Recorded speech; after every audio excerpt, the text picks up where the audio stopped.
everybody. So we were really excited. We are here to talk about the Doctor Who special, Christmas special that aired last night. The Twice Upon a Time was what the full title was. Doctor Who Twice Upon a Time. And Jonathan is here to talk about it with me. Hello. Yeah, and it might be kind of confusing because we covered season 10 and then we covered season 1 and now we're covering this Christmas special. So kind of all over the place. Sorry about that. That's just because I was new to Doctor Who, so dove into season 10, and then now we're going back and I'm being introduced to the other seasons. And but now we're jumping back into season 10. Or season 11, whichever you consider this as part of. So yeah, it's an interesting situation.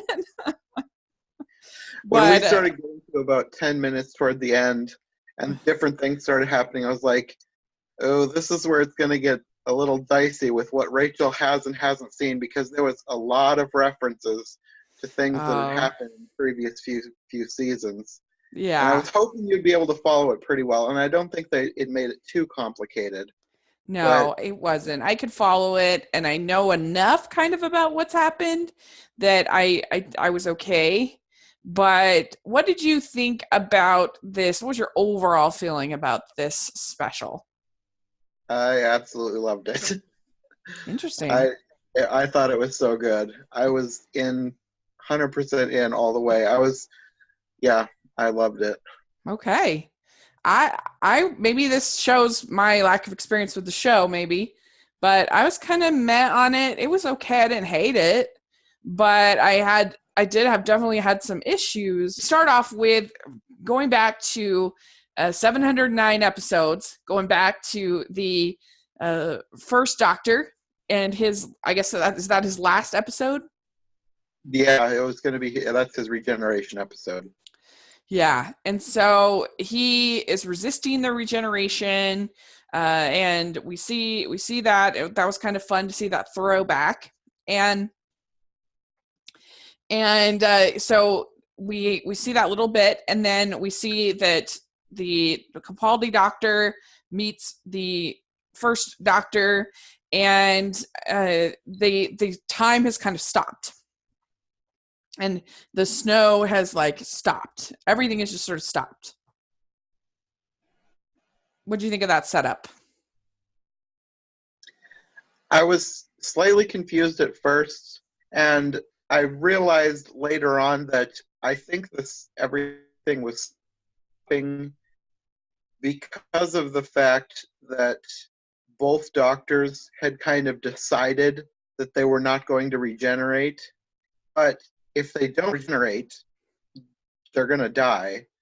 But if the first Doctor dies, then everything that has happened to get to the 12th Doctor doesn't happen, which kind of, with the effect that he's had on time itself, basically that's just going to destroy time. Because if everything that he has done in between the first 12th Doctor doesn't happen, then he's saved the universe so many times. So basically, I think time has frozen because I think they're looking at time sort of like what might happen for a computer. The computer doesn't know what to do if something is going to throw off its entire program. And I don't think it's explained too well, but I think that that's what they were going for. Yeah. So I didn't initially get it at first, but after thinking about it, I'm pretty sure that's what they were doing, and then I was fine with it. Well, they're both trying to stop their own regenerations. Isn't that why the Doctor's at the South Pole to begin with? Is to try to extinguish and the regeneration? Yeah, I'm not sure exactly why they picked the South Pole, but that's what he's doing there. He doesn't want to go on. He wants to die right then and there. Mm. Yeah, so he wants to die. He doesn't want to regenerate. Yeah, he wants his life to end. Because if he regenerates, then he basically just starts a whole new life all over again, and he's He's just tired of going on. He doesn't want to go on anymore. Yeah. So they end up getting interrupted by this captain. And the captain is basically says, Are you either of you a doctor? Which was very cheeky. Gaddis, I guess is the name of the actor that's playing the Yes, the captain. Mark Gatiss. Mark Gatiss is an actor and a writer. He has written for the show multiple times, and he's actually been on the show before, but this is a new character, not one he's played before. But he's been with the show since not too many years after the show restarted. So he's been on the show with the show a long time. Yeah. So yeah, did you think that was funny? Did you like it? That was another instance where I was trying to figure out what exactly was going on, but I do like him as an actor, and I like this character, especially later when you find out who the character is, which I don't know that you'll have understood. But yes, I liked him. Well, I thought that it was funny. I thought it was a funny joke. I did not like a lot of the other humor in this. I do not think it is. I mean, I felt like they kind of brought back the first Doctor so that they could like make fun of how racist he was and homophobic and sexist and everything else. It's like, I don't know. I don't like that. I mean, I don't know. Like, not everybody in the past was like that, and I just don't understand bringing back your original character just to be like, oh, look how silly and horrible person you were, and how racist and sexist and homophobic, and ha ha ha, and look how elevated we are now that we don't do those kind of things. I'm like, ugh, I didn't like that at all. That was a miss for me, that humor. The thing is, though, the Doctor was like that in the old series. He actually, he did have his companions clean and get tea, and he did kind of treat them as a servant in a way. Mm-hmm. And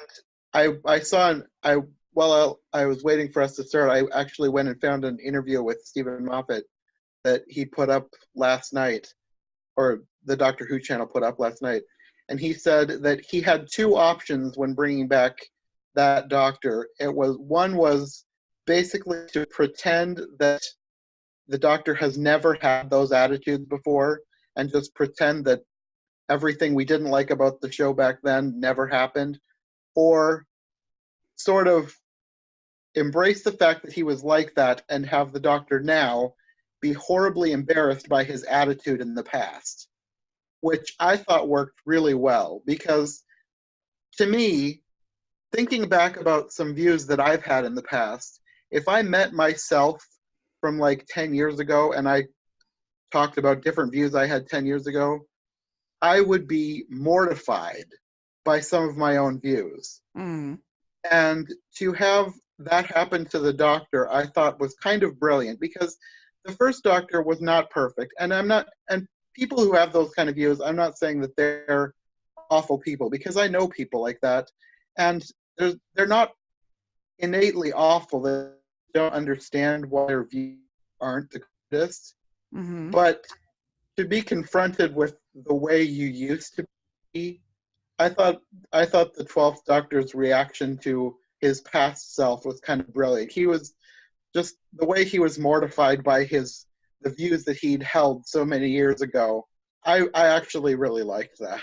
I think it could have been done well, but not in a comic way. I did not like it as like, oh, the joke, look, he's racist, that's so funny. I was not a fan. But it could have been interesting and had those had that sort of poignancy about it, but I don't know, it didn't work for me. I didn't like it. I thought it was pretty like groan inducing. If they had done it any other way than comedy, I think that they would have been criticized for being preachy. Because if they had tried to do it straight up, as in the Doctor, I don't know, dramatically explaining why the old Doctor's views are wrong, that, to me, that would have felt forced, and I would not have liked that. I think comedy was the best way to handle something like that. Well, I guess we will agree to disagree on that point. I didn't like it. I thought it was really cringy. But anyway, and I mean, I just felt like it was just sort of like, oh, the old man, the old racist man, how funny. I don't know, didn't like it. But anyway, so this captain comes in, and it's World War One, and the time has like stopped in the battle in the World War One, and so then they get kind of involved in that, and there's a lot of exposition in here, and I fully admit I probably didn't kind of understand all of it, but there's a lot of uh, stuff that felt a little self-congratulatory to me. A lot of like stuff about how like time and change, and how change is inevitable, and all this stuff. But anyway, there's like this timeline error, and so they're in the World War One, and this is the part I thought worked the best. You know, I always like when they go back in time. That's my fave. And so the World War One thing really worked, and it had the reenactment, I guess, of the Christmas Day armistice that happened in World War One, where the soldiers started singing Silent Night and other carols, and they had a truce just for, or maybe it's a Christmas Day truce. I can't remember what it's called, but had this truce. It's really the only time in any conflict like that this has happened, and it just stopped for one day in that horrible war to celebrate Christmas. Yeah, when it was revealed that that's the day that this was taking place on, I was just like, this is brilliant, because it could have been just any other day on the battlefield, but to have it take place during this one happy moment, I don't know. I love that reveal, and I thought it was brilliant. I thought it's one of those times where I was thinking, and I don't know if you'll agree with me on this whole episode, but I thought that for something like this is one of Stephen Moffat's twist reveals that I thought was just brilliant. This is Stephen Moffat at one of his best. So what would you say about it was a twist? Because it wasn't, for all intents and purposes, at the beginning of the episode, to us, it was just a regular old battle. It was just two sides of a terrible war fighting with each other. But the twist comes in that we had no idea what day this took place on. And when the German soldiers started singing Silent Night, then you realize that, oh, we've kind of been wrong this whole time about what we thought this day was. This is actually Christmas, and this is the day when the Christmas armistice took place. Mm-hmm. Yeah, I mean, I guess I didn't really think of that as a twist. It's just sort of, I don't know. It was just the day that it happened to be, I guess. But it was really nice. I really liked it. I thought it was really good. I really love that story. There's a really good movie, Joyeux Noël, about that same story. I really recommend. It's a really moving event in human history. You know, when in this just terrible, horrible war, and that you have these people just putting aside this horrible war for one day, and I think that's what makes it moving, is because it didn't end the war. It was just like this one moment, one day, and so I thought it was really nice. I liked it, and so I guess, yeah. I mean, for Stephen Moffat, it was good, but I would just never think of it as one of his twists. But anyway, I think that it was nice, especially because obviously this is a Christmas special, and we live in these really divisive times, and so I think reminding people of this moment where in this horrible war that people were just celebrating Christmas for one day. You know, it was a lovely thing to do. Yeah. Yeah. It was really nice. And you know, you have these two different doctors from different worlds and stuff. And there were some really fun moments when, like, I liked better than the, oh, look how racist you are. I liked better the moments when they were like, oh, you have sunglasses and, or versus like a monocle. You have, look at the TARDIS and look how, you know, it looks so big, and changed, you know, you changed everything. The sonic screwdriver is different, that, you know, that the new doctor shows the old doctor, all that stuff. That was more fun for me. Yeah, I really liked all those scenes. Mm-hmm. It's different ways they've toyed around with this in the past when different doctors have met each other, as they kind of criticize different choices that their future version has made. Mm-hmm. And I really liked the way they did that, having the first doctor talking to this person that's so far in his future, and just not really understanding how any of these changes could have been made, because really everything about Doctor Who is completely different than it was back during the time of the first Doctor. And I really liked that they had those two worlds meet and have a little commentary on the way they do things differently. Yeah, that was really nice. I liked it a lot too.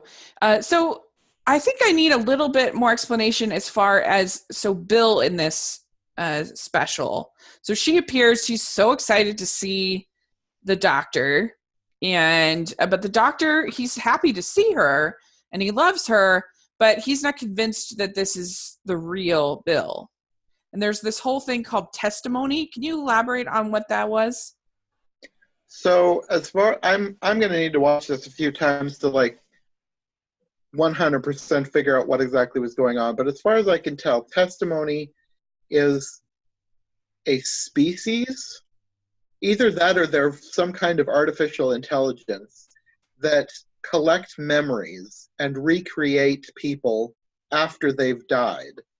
So they find someone at the moment right before their death, they take them and recreate their memories and then put them back so that they can die. And then they have this other version of them that sort of gets to live forever.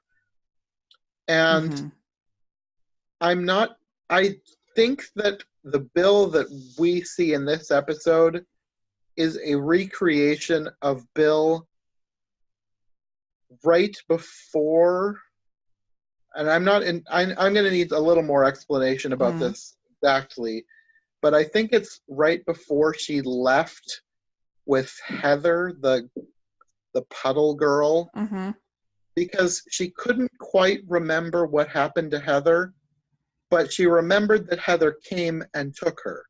Is Heather a kind of testimony? I was wondering if that was going to be a reveal, but they never went back to that, and I kind of don't think so. She kind of looked like her a little bit. I know, and I thought that would have been brilliant to have it revealed that Heather was one of them, and maybe she was, and I just missed something. But like I said, it's not 100% clear yet. I'm going to need a couple more watches and maybe read some interviews with the team. Because these testimonies, it's not just that they collect memories, it's that they collect the memory before you die. Yeah. And then that kind of identifies you as who you are. But the problem is this captain, the time stopped right before she could collect his memory. And so it's like this weird sort of spot that they're in. Yeah, the time stopped right when he was going to be taken, so then he was out of the time being stopped. And I'm not sure exactly how he wound up in South America or the South Pole. Like I said, I'm going to need to watch it a couple more times to figure out everything exactly. Yeah, because and then there's some discussion of them like basically exchanging Bill for the captain or something like that. Did you get that? Yeah, and I'm not sure what that would have done for them. Because I think that I don't know that they would have actually given him Bill permanently because, yeah, I don't know. Yeah. Another thing I need to watch a few more times to completely understand what they were talking about. I feel like that about a few different Doctor Who episodes, but normally I've watched them multiple times before I'm talking in depth about them. This one I literally just watched a couple hours ago. Right, me too. This is like a post-show kind of recap kind of thing. Yeah. And they end up in the old TARDIS. Yes, because they had two TARDISes in the same area. The testimony took the 12th Doctor's TARDIS, but they didn't realize that there was another one that they could use to fly around in as well. Mm-hmm. So they were using the first Doctor's TARDIS, which I really liked how they recreated that really well. It looked like it did in the old show, except brighter and in color. I don't know. Mm-hmm. I just really liked that. Yeah. So they're trying to like take the testimony back to like their original planet, I think. And that's when they meet the Dalek. Right? Yeah. Well, they were trying to find answers, and the Daleks, he figured, would know because the Daleks are a hive mind. Basically, everything that they know is all in one huge database. So he was trying to find a Dalek that could help them. And this is another thing that I know you will not know because you have not watched. I think this was season 8 or 9. The Dalek that he went and found was actually a Dalek from another episode that was sort of on the verge of turning good. So it's not like this purely benevolent Dalek, but he's not evil, like evil, like I want to kill absolutely everyone, like most Daleks are. Okay. But he still has access to that Dalek knowledge because he is a Dalek. So that's why they went to seek him out so they could try and find some more answers. Have this this Dalek and they find out who testimony is, or this testimony is this professor. You get a moment where the Doctor says that it's not an evil plan. I don't really know what to do when it isn't an evil plan. He says Bill isn't in denial. She knows exactly who and what she is, and she's okay with it. So she had accepted, I guess, the puddle lady, and she knew that she knew what she was, I guess. And basically Bill knew that she was part of testimony now, or a testimony, or what exactly I'm still not 100% clear on.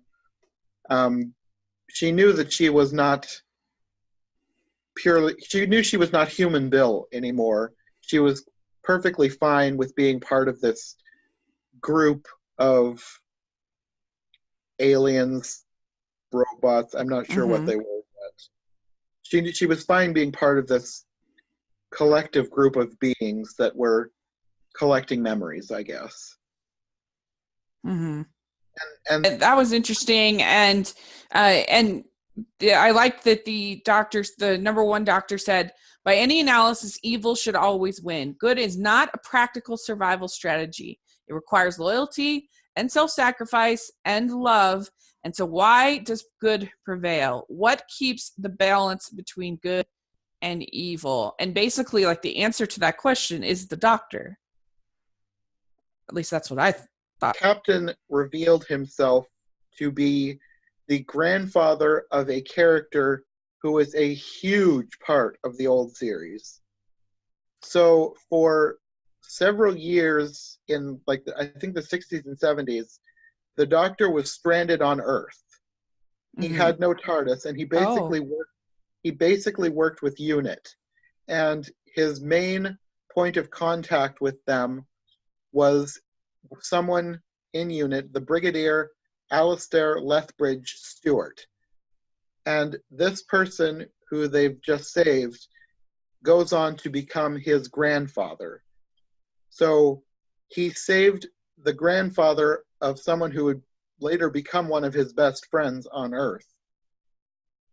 And like, as you have not that much knowledge of the show, I Mm-hmm. didn't think you were going to quite get that. But as soon as he said his last name, I was like, Oh, oh, wow, okay. he's kind of big. Oh, I didn't get that. I mean, I did get, because of course the doctor, basically Bill says like you need to be able to say goodbye. You need to let go, and that's this is really hard. And the because the one has already said goodbye. Basically, he's gone at this point, and so then the 12, Bill says like it's really hard. Letting go is really hard, and so they bring back Nardole. You get to see him, and he's sort of joking about his hair, and then they have Clara come back, and Yes. yes, and all of the he remembers everything about Clara, and they're and she says, "Don't go forgetting me again," because quite frankly, that was offensive.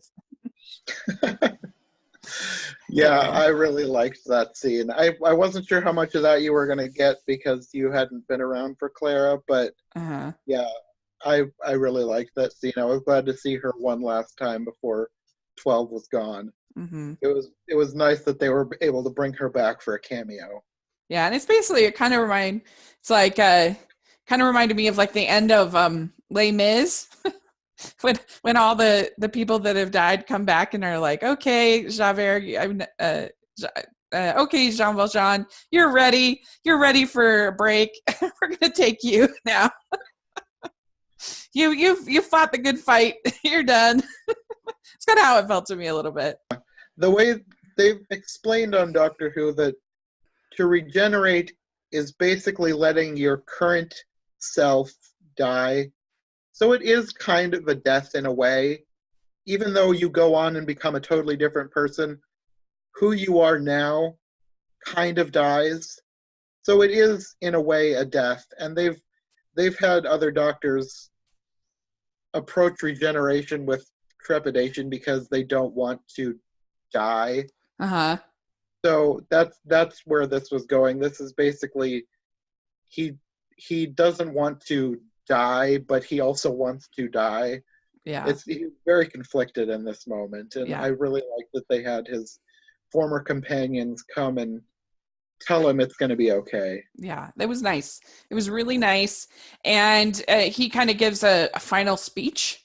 He says, well, I suppose one more lifetime won't kill anyone. Well, except for me. And he says Mm-hmm. to never be cruel, never be cowardly, and never eat pears.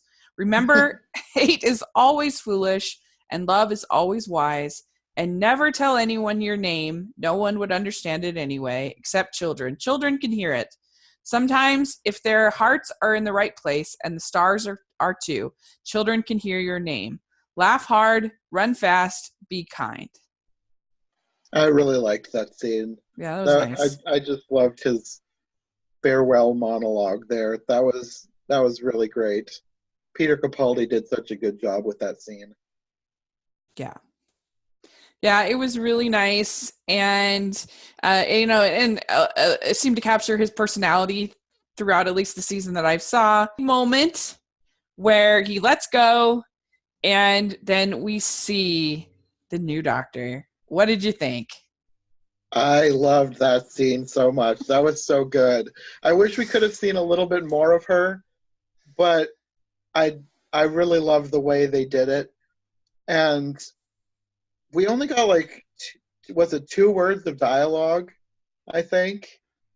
Uh-huh. Very little, but enough that I could catch that I really liked her accent because she doesn't have like a British accent or like Peter Quelly had a Scottish accent.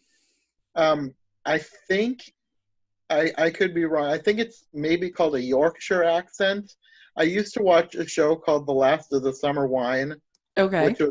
which was a BBC sitcom, a Britcom, and I just loved their accents on that show. And I'm pretty sure that that's the accent she had.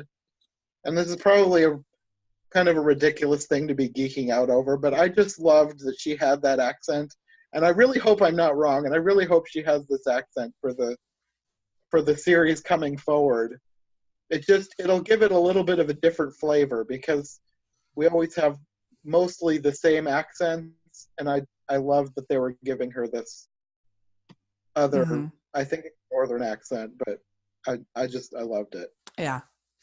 Yeah, I'm really excited. I thought it worked. I thought it was a pretty good way to sort of end on a good note for Capaldi and bringing in this new doctor. And yeah, I think she only said something like, "Oh, brilliant!" I think is what she said. Yeah, when Just she saw something. her reflection. Mhm. And And so hopefully it will be brilliant. Hopefully it'll be great. Hopefully she'll be well written and yeah, something not just a gimmick. I Not don't really even want them to mention it. I just want the show to keep going on as always. It's just now the doctor is a woman. mm-hmm. You know what I mean? I don't Yeah. want it to be like lampshaded every episode. Yeah. And do you know, What else do you know, will she not have one solitary companion, or will be all three of those people that they put out? I don't know for sure. I have seeing the end, the way the episode ended, I'm now it's complete speculation. Mm-hmm.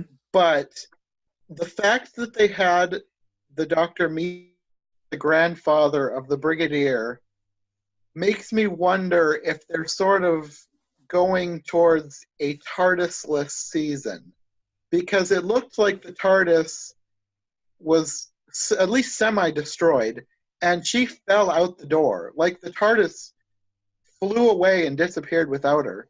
So I'm wondering if maybe the next season she's not going to have a TARDIS to travel around with, and maybe she's going to end up staying with these people that we've seen in the preview images for the upcoming season. Because that's how they did it back in like the late 60s, early 70s. The Doctor was on Earth, did not travel the galaxy. He just helped UNIT stave off alien threats that were attacking Earth. And people really liked that season or seasons of the show. No TARDIS. Yeah, Like no going back in time, no going forward in time. Yeah, I like I said, this is complete speculation. I have no idea if that's what they're going to do. Huh. But the way that she fell out of the TARDIS and basically lost the TARDIS at the end of the episode makes me wonder if that's maybe this season will be about her trying to find the TARDIS again. I don't know.